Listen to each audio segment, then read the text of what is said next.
Time लावला ए sorry बरं का, मला जरा लेटच झालं. एवढा टाइम लावतो का रे?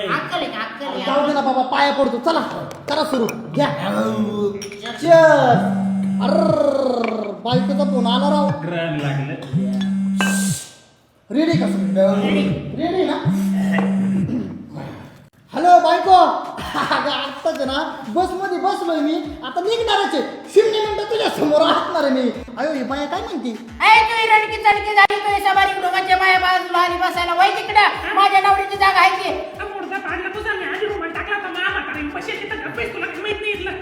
हॅलो. अगं माझ्या शेजारी ना 2 जाड्या बाया मरणाच्या भांडण करतात ग. मला आवाजच याय ना तुझा. प्रवाशांना माझ्याकडे 2 मिनिटं लक्ष असू दे बघा. आधार कार्ड, पॅन कार्ड, मतदान कार्ड आणण्यासाठी आणलंय कार्ड. 9 फोल्डरचं कार्ड आहे, त्याची किंमत आहे 10 रुपये. मार्केटमध्ये 20 रुपये किंमत आहे, फक्त 10 रुपयाला. मालवारी सरकारी. हॅलो बायको, आधार कार्डचं ते कवर घेऊन येऊ का ग? हा? हॅलो. अगं बायको, एक काळं भांगार पोरग आहे ना, भोंगळ चिगळ माझ्या समोर आहे ग. जवळपास 4-5 वर्ष झाले आपल्याला मुलं बाळ नाही, तर मी त्याला घेऊन येऊ काय? हा? मम्मी म्हणते तुला, मम्मी म्हणते.